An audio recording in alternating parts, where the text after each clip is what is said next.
I had always been drawn to old houses with their creaking floorboards and hidden histories. So, when I found a charming but slightly dilapidated Victorian home nestled at the end of a quiet street, I couldn't resist the urge to make it mine. Little did I know that this house would become the epicenter of my worst nightmares. The first few weeks were blissful. I spent my days restoring the house to its former glory, uncovering forgotten treasures and secrets hidden in its nooks and crannies. But as the days turned into nights, I began to notice strange occurrences. It started with subtle noises, a soft giggle echoing down the hallway when I was alone, the pitter-patter of tiny feet on the staircase. I dismissed them as tricks of my imagination, the natural sounds of an old house settling. But then came the whispers, faint and barely audible at first. I would wake up in the middle of the night to hushed voices, as if someone were having a conversation just outside my bedroom door. I'd swing the door open, but there would be no one there, just an empty corridor. One particularly eerie night, I awoke to the sensation of cold fingers brushing against my cheek. My heart raced as I searched the darkness, but there was nothing to be seen. I tried to convince myself that it was just a dream, but the chill lingered long after the ghostly touch had vanished. As the days went by, I couldn't deny it any longer. My house was haunted, but rather than feeling terror, I was inexplicably drawn to the presence that seemed to inhabit it. It felt like the spirit of a child, innocent and curious, reaching out from beyond the veil of death. One evening, as I sat in the dimly lit living room, I felt a weight settle on the couch beside me. I turned to see a faint, ethereal figure of a little girl.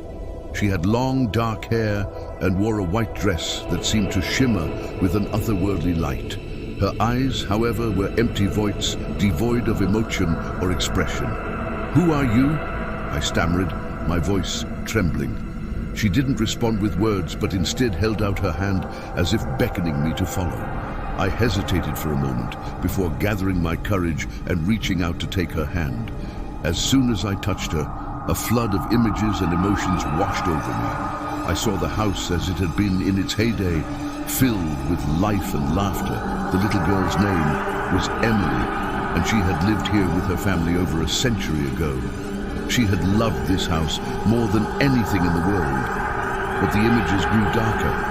I saw flashes of tragedy, a fire that had consumed the house, taking Emily's life along with it. She had perished in the very room where we now sat. Tears welled up in my eyes as I felt the weight of her sorrow and longing. Emily had been trapped in this house, unable to move on to the afterlife. She had watched over it for decades, yearning for the life she had lost. Over time, Emily and I formed an unusual connection. I could sense her presence more clearly, and she began to communicate with me through a series of faint whispers and gestures. She was lonely, she said, and she had chosen me to be her companion in this lonely existence. I couldn't resist the pull of her tragic story, and I decided to help her find peace. I delved into old records and historical documents, searching for any information that could help her move on. It was a painstaking process, but I was determined to free Emily from her earthly bonds. As I uncovered more about the house's history, I realized that Emily's death had been shrouded in mystery. There were whispers of foul play, of a family secret that had been buried with her. I was determined to uncover the truth, not just for Emily's sake, but for my own. Late one night, as I pored over dusty old documents in the attic, I stumbled upon a hidden compartment in the floorboards. Inside, I found a journal that had belonged to Emily's mother. The entries were cryptic, filled with references to dark rituals and forbidden knowledge. The more I read, the clearer the picture became. Emily's death had not been an accident. It had been a sacrifice, a desperate attempt to harness supernatural powers. Her own family had been responsible for her demise, and they had bound her restless spirit to the house. Armed with this newfound knowledge, I confronted Emily's spirit. her hollow eyes filled with a mix of sorrow and anger as I shared the truth with her. But I also offered her a way to break free from the shackles that bound her to the house. Together, we performed a ritual to release her spirit from its earthly tether. It was a harrowing experience, filled with otherworldly sights and sounds. But in the end, Emily's form began to dissipate, her presence growing fainter until she was gone. The house felt empty without Emily's spirit, and I couldn't help but feel a pang of sadness at her departure. But I knew it was for the best. Emily had finally found the peace she had longed for, and I had helped her on her journey to the afterlife. The house, once haunted, was now serene, and I felt a deep sense of gratitude for the connection I had shared with Emily. As I continued to live in the old Victorian home, I couldn't help but wonder about the mysteries that still lay hidden within its walls, and I knew that my journey had only just begun. In the wake of Emily's departure, the house took on a new, welcoming atmosphere. The eerie whispers and ghostly encounters became distant memories, replaced by a sense of peace and serenity.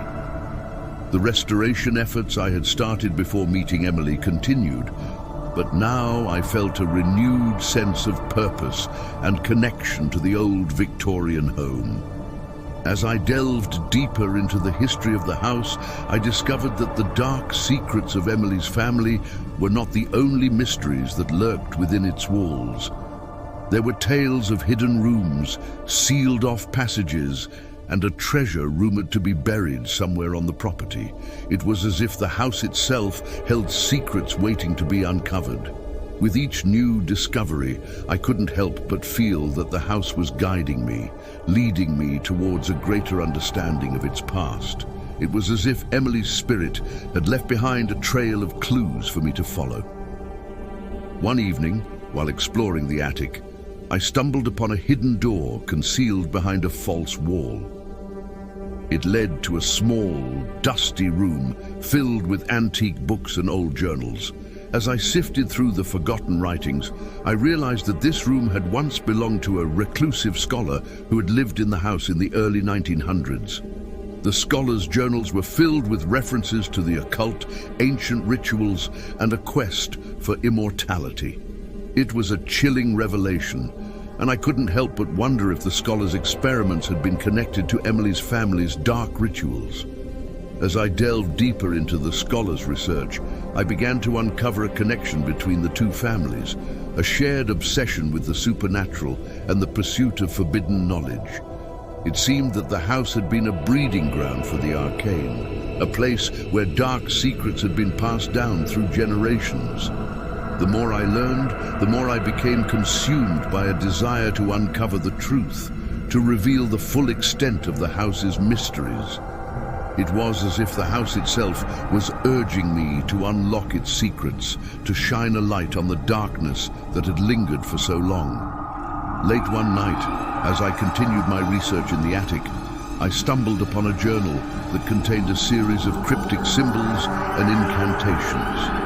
With a sense of trepidation, I began to decipher the text, and as I did, I felt a palpable shift in the atmosphere of the room. Suddenly, the attic seemed to come alive with a presence, a malevolent force that had been awakened by my actions. Shadows danced on the walls, and a chilling wind blew through the room. I knew I had unwittingly unleashed something dark and powerful, something that had been dormant for centuries. Desperate to contain the force I had unwittingly awakened, I scrambled to reverse the incantations, to seal the dark energies back where they belonged. It was a race against time, as the malevolent force grew stronger with each passing moment. In the end, I managed to undo the incantations and seal the room once more, but the experience left me shaken and terrified. I had come face to face with the true nature of the house, with the ancient evil that had been lurking in its shadows.